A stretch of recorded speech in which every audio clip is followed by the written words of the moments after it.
in ya nuna. Wace ce ce wata fara mace wacce ta sace min kalbina.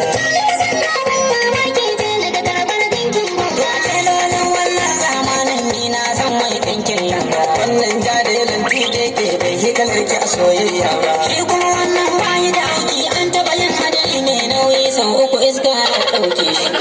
Iska na ɗauka na ba na sake da koyon kaji.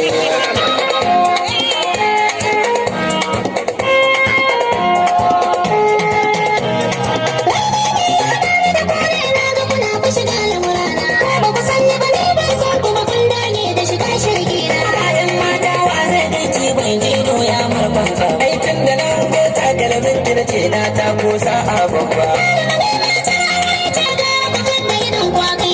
Da ce matar aure ce ya ci muganci da goyon yaro ko ki fito da matashin ki. Wata kalma ni ne zan zama angon kasan al'amarin Allah ne. Da matashin lilan banza wannan ba ta san tsira.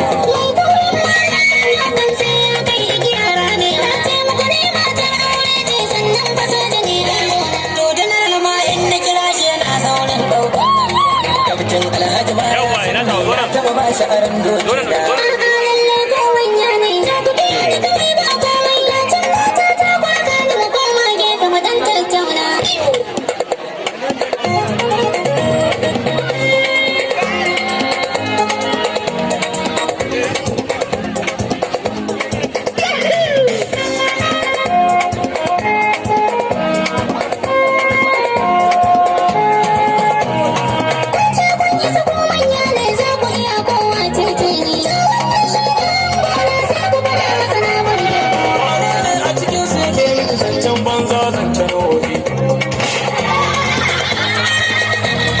sai da na ce mishi kar da ya fara wai tun bara take gurgi shi gagariya da almar an ka fasa masa goshi shi bai ce min ga wata bebe ko irin waye sai ya yi ba ranar kwana ya shi mata wai ta kira shi da karfe goma zai kawo mata naman kaza almar an oga da fada maka ban san wannan labari ba ne kan babu ruwa na dama ni tafsiri zan ce rashin su da barta ma ko kuma in da in dale ka dan na lura sojojin ma abuwa ne ga wannan ba shi da kinta kaga yana kallon mata ina gun aiki na yi gidan wai in zo in ga kalar takunta ni kan zani gida an fada masa ta shiga hannun babban yaya da mota yaran banza ko kuma yanzu in harbe